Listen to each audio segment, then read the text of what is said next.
Hello दोस्तों, मैं हूं अनुराग सिंह। हम लोग देख रहे हैं M2 के वीडियो लेक्चर्स। पिछले वीडियो लेक्चर्स में हमने कुछ क्वेश्चंस देखे थे कि कॉम्प्लीमेंट्री फंक्शन कैसे निकालते हैं, कॉम्प्लीमेंट्री फंक्शन के रूल्स देखे थे। और अब इस वीडियो लेक्चर में हम लोग देखेंगे कि हम लोग पर्टिकुलर इंटीग्रल कैसे निकालते हैं। पर्टिकुलर इंटीग्रल निकालने के लिए अभी तक हम लोगों ने जहाँ जहाँ डी था वहाँ वहाँ हम लोग एम पुट कर रहे थे। बट अब जब हम पर्टिकुलर इंटीग्रल निकालेंगे तो जहाँ पे हमारा कैपिटल डी होगा वहाँ पे हम रखेंगे डी बाई डी एक्स। मतलब जहाँ पे कैपिटल डी होगा वहाँ पे हम एक बार डिफ्रेंशिएशन कर देंगे, मतलब डी बाई डी एक्स करेंगे।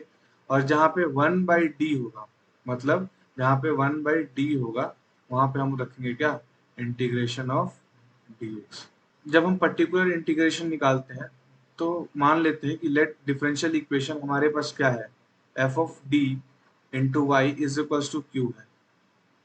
Okay, so F of D into Y equals to जब क्यू है तो पर्टिकुलर इंटीग्रल किसका निकलता है, क्यू का निकलता है।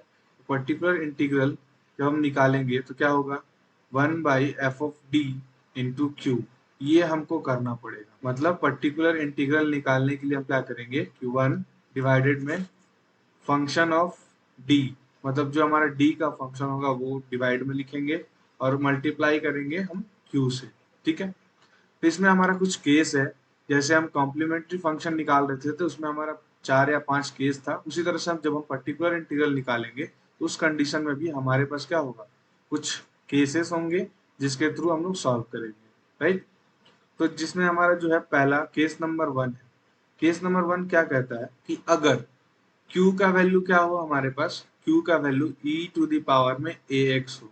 क्या हो, Q इज इक्वल्स टू जब e की पावर ax हो।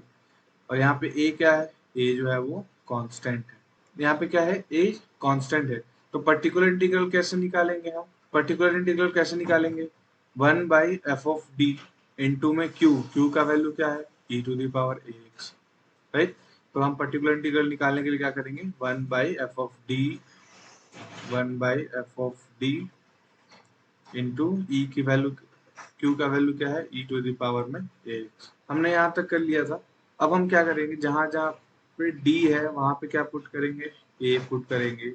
और ये इक्वेशन में जो हमारा पहला इक्वेशन हम पर्टिकुलर इंटीग्रल के लिए लिखा, one by F of D into e to the power A x, इसमें हम क्या करेंगे, डी की जगह पे ए पुट करेंगे और फिर चेक करेंगे क्या, कि वन बाई एफ ऑफ ए क्या करेंगे, एक एफ ऑफ ए, मतलब डी की जगह पे ए जब पुट करेंगे तो क्या आएगा, एफ ऑफ डी नहीं रहेगा, अब एफ ऑफ ए हो जाएगा इनटू में क्यू क्या है, E to the power A X. ठीक है, यहाँ पे जो एफ ऑफ ए होगा वो नॉट इक्वल टू जीरो होना चाहिए। ठीक है, नॉट इक्वल टू जीरो होना चाहिए, क्योंकि डिनोमिनेटर जब जीरो हो जाएगा तो ये क्या हो जाएगा, पूरा टर्म। अब जब हमारा क्या हो, अगर if f of a is equal to zero हो, अगर हमारा एफ ऑफ ए का वैल्यू क्या होगा, जब जीरो हो जाए, उस कंडीशन में क्या करेंगे, तो उस कंडीशन में हम लिखेंगे x into one by F of x into one by f dash of D into में ई टू द पावर में ए एक्स हो जाएगा। मतलब कि अगर एफ ऑफ ए की वैल्यू जब जीरो हो जाए, कब, ए को हम उसमें इक्वेशन में डालेंगे, ए का वैल्यू यहाँ कुछ भी जो होगा उस इक्वेशन में हम डालेंगे, और अगर वो जीरो हो जाए पूरा टर्म, तो उस कंडीशन में हम क्या लिखेंगे कि x लिखेंगे मल्टीप्लाइड में वन डिवाइडेड बाई फंक्शन को क्या कर देंगे, एक बार डिफ्रेंशिएट कर देंगे, F dash of D into E की पावर में एक्स, राइट। तो इसका वैल्यू क्या आ जाएगा, x into one by F of x into one by f dash of a into e to the power A x, right. ये हमारा उस कंडीशन में आंसर हो जाएगा। मतलब कि जब हमारा एफ डैश डी, मतलब क्या, एफ डैश डी एक बार डिफ्रेंशिएट करेंगे, राइट। डिफ्रेंशिएट करेंगे तो क्या आएगा, एफ डैश ऑफ ए बचेगा।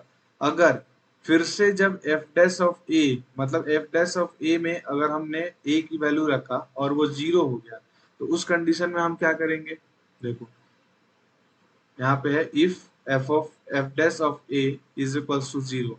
अगर यहाँ पर भी ए की वैल्यू पुट करने पे जब जीरो हो जाए, उस कंडीशन में क्या करेंगे, जैसे हम x यहाँ पे मल्टीप्लाई किए थे, उसी तरह से एक बार और x यहाँ पे मल्टीप्लाइड होगा, मतलब कि x इंटू x तो पहले से था into 1/f of double dash of a into e to the power ax हो जाएगा।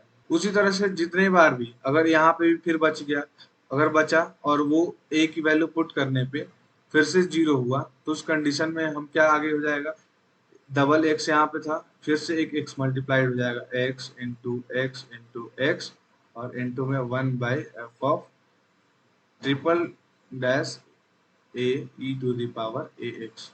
ये कब होगा, ये जब एफ डैश ऑफ ए इसके आगे जब हम बढ़ेंगे और एफ डबल डैश ए जब 0 हो जाएगा, तो इस कंडीशन में हमारा ये आंसर होगा। यहाँ तक किसी को डाउट नहीं होना चाहिए। ये हमारा जो ये वाला जो केस है वो और ज्यादा क्लियर होगा तब जब हम एक क्वेश्चन सॉल्व करेंगे। तो हमारा ये क्वेश्चन हुआ, एक क्वेश्चन है ये पहला question, d square y by d x square minus 3 dy/dx plus 2y is equals to में 2 cos hx, राइट। तो इसको हम सॉल्व करेंगे पूरा तरीका से, मतलब इसका CF भी निकालेंगे और इसका PI भी निकालेंगे, क्योंकि इसमें हमारा Q का वैल्यू क्या है, 2 cos hx है। तो क्वेश्चन हम लोग लिख लें। क्वेश्चन हम लोगों ने लिखा, क्या था क्वेश्चन हमारा, d square y by d x square minus 3 dy/dx plus 2y is equals to 2 cos hx। ये हमारा क्वेश्चन हो गया। अब हम इसका CF भी निकालेंगे और PI भी निकालेंगे, राइट। तो CF निकालने के लिए मैंने क्या बोला था, सबसे पहले यहाँ पे जो d/dx है उसको क्या पुट करेंगे, कैपिटल D। तो जब कैपिटल D पुट कर देंगे तो ये इक्वेशन हमारा क्या बन जाएगा, कैपिटल D जब पुट करेंगे तो ये बनेगा D square Y minus 3d, क्या हो जाएगा यहाँ पे, तो ये हो जाएगा हमारा डी स्क्वायर वाई, ये हो जाएगा 3d plus 2y is equals to 2 cos hx, right. तो ये हम निकाल लें इधर से, D square minus 3d plus 2 और ये होल में से हम निकाल लें यहाँ y is equals to 2 cos hx, right. अब हमको क्या करना है यहाँ पे, d is equals to m and f of m equals to 0, CF निकालने के लिए। तो m रखो यहाँ पे, तो क्या होगा, m square minus 3m plus 2 is equals to 0। तो यहाँ से m की वैल्यू यहाँ पे क्या निकलेगी, यहाँ से m की वैल्यू जो निकलेगी यहाँ से 1 एंड 2। जब यहाँ से m की वैल्यू y निकल गई तो यहाँ से CF की वैल्यू क्या हो जाएगी, CF की वैल्यू मैंने बताया था, जो ये क्या है, ये जो निकला हमारा ये क्या है, रियल एंड डिस्टिंक्ट है, रियल एंड डिस्टिंक्ट है। तो इसके लिए जो हमारा CF निकलेगा वो क्या निकलेगा, y equals to C1 e to the power x plus C2 e to the power में क्या, बताओ, 2x होगा, क्यों, क्योंकि यहाँ पे 1 था। ये हमारा निकल गया क्या, CF। अब हमको निकालना है PI निकालने के लिए क्या करेंगे, PI निकालने के लिए मैंने बोला था कि PI बराबर में क्या करना है, 1/f of D into Q करना है। तो क्या आ जाएगा, 1/f ऑफ D हमारा क्या निकला था, मतलब D square minus 3d plus में 2, राइट, इंटू में Q का वैल्यू क्या था यहाँ पे, Q का वैल्यू था यहाँ पे 2 cos hx था। अब हम क्या करते हैं, PI की वैल्यू यहाँ पे ये था, तो 2 cos hx। अब ये तो हमारा कोई सॉल्व होने लायक नहीं दिख रहा है, तो हम क्या करेंगे सॉल्व करने के लिए, उस कंडीशन में जो हम केस नंबर 1 देखे थे उस कंडीशन में हमारा कैसे आएगा, तो cos hx को जब हम लोगों ने 11-12 में पढ़ा होगा कि cos hx को क्या लिखते हैं, e to the power x, e to the power ax लिखते हैं, mine plus e to the power minus ax लिखते हैं, डिवाइडेड बाई क्या लिखते हैं, 2। कब, जब यहाँ पे यानी ax जो यहाँ पे होता है वो यहाँ पे, ये हम लिखते हैं। तो इस फॉर्मेट में जब हम तोड़ लेंगे, इस फॉर्मेट में जब हम तोड़ेंगे तो क्या आएगा हमारा, जरा देखो, 1/d² माइनस 3d प्लस 2, ठीक है, इंटू कॉस 2 है तो 2 लिख दो। अब कॉस hx को क्या लिख सकते हैं हम, x के कोएफिशिएंट में क्या है, 1 है, तो x के कोएफिशिएंट में जब 1 है तो यहाँ पे हम लिखेंगे क्या, e⁻, 1x plus e⁻, minus 1x divided by 2।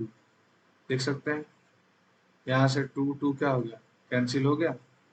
तो ये क्या बचा, ये क्या बचेगा, 1/d² माइनस 3d प्लस 2 और मल्टीप्लाई में बच जाएगा क्या, e⁻x प्लस में e⁻−x। सो यहाँ पे हम लोग क्या कर सकते हैं, लिख सकते हैं ना, अलग अलग इसको कर सकते हैं, इसको अलग अलग दोनों से मल्टीप्लाई कर दें तो क्या कर लें, 1/d² माइनस 3d प्लस में 2, एक बार मल्टीप्लाई करें e⁻x से, plus 1/d² minus 3d plus 2 multiply कर दिया एक बार किससे, e⁻−x से। तो अब हमको दिख रहा है कि ये जो हमारा ये है 1/f(d) इंटू e⁻x, ये क्या हो गया, केस नंबर 1 हमने अभी देखा जस्ट तुरंत। तो अब इसको सॉल्व करने के लिए क्या मैंने बताया था, इसको सॉल्व करने के लिए क्या बताया था कि अब e⁻x जो है उसको वैल्यू हम क्या रखेंगे, पहले देख लेंगे कि इसका x का कोफिशिएंट क्या है, 1 है। अब यहाँ पे d का वैल्यू, d के जगह जहां जहां d है वहां पे 1 रखो और चेक करना है कि अगर ये 0 हो जाए, ठीक है, f(d) अगर 0 हो जाए तो हम क्या करते हैं, एक बार डिफ्रेंशिएट करते हैं इसको। तो यहाँ चेक करो, e⁻x के कोफिशिएंट में क्या है, 1, यहाँ पे 1 है ना, तो 1 डालो d की जगह पे। अगर d की जगह पे जब हम 1 डालेंगे तो क्या आएगा, 1² माइनस 3 इंटू 1 प्लस 2, मतलब +3 -3, ये हो गया हमारा 0 हो गया। तो ये हम क्या किए कि ये हमारा हो गया 0।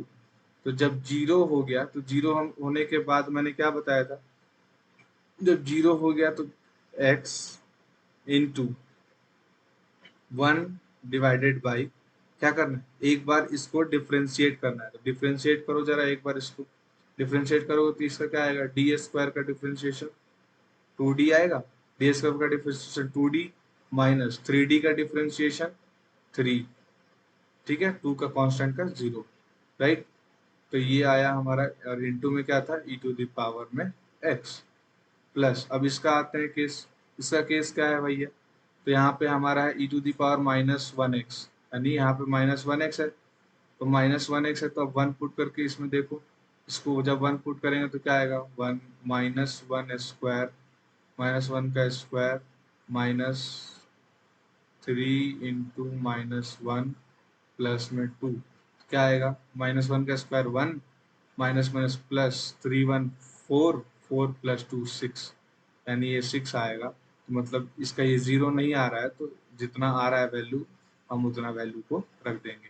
तो ये वैल्यू हमारा क्या हो जाएगा, 1/6 इंटू e⁻ में -x। तो इसका तो क्लियर हो गया, ये वाला फंक्शन का क्या हो गया, ये क्लियर हो गया।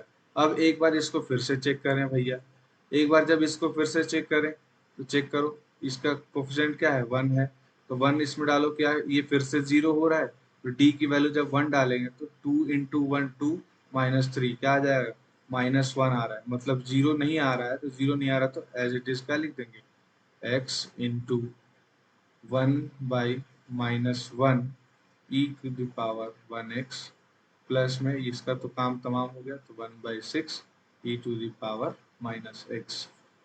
ये हमारा पी हो गया, ये हमारा आंसर हो गया, ठीक है। इसको एक बार और शॉर्ट फॉर्म में कर दो तो क्या हो जाएगा, -x into e⁻x plus 1/6 into e⁻, समझ में आया।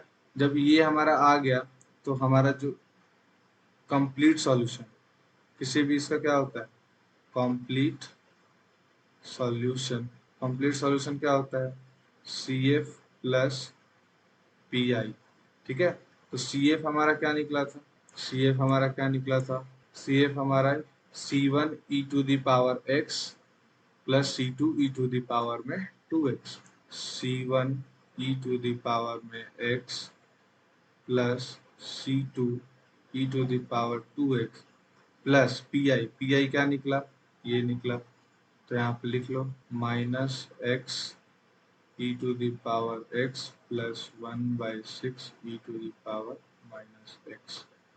इसको एक बार और कर लो clear, C one E to the power x plus C two E to the power 2x plus minus minus x E to the power x plus 1/6 E to the power minus x.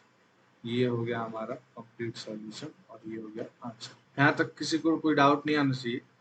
ठीक है, अगर कोई doubt आता है तो आप मेरे को कमेंट में नीचे, ताकि मैं उसका आगे फर्दर आपको सॉल्यूशन समझा सकूं कि कैसे हम इसको सॉल्व करें। सो आज के लिए बस इतना ही।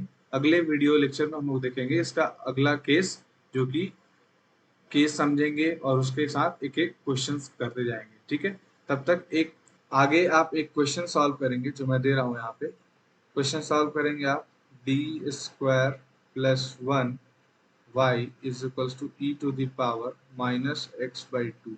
ये क्वेश्चन आप सॉल्व करेंगे, ये क्वेश्चन आपका होमवर्क है। अगर आपको ये वीडियो पसंद आया तो आप प्लीज़ लाइक एंड सब्सक्राइब करें और अपने दोस्तों में शेयर करें।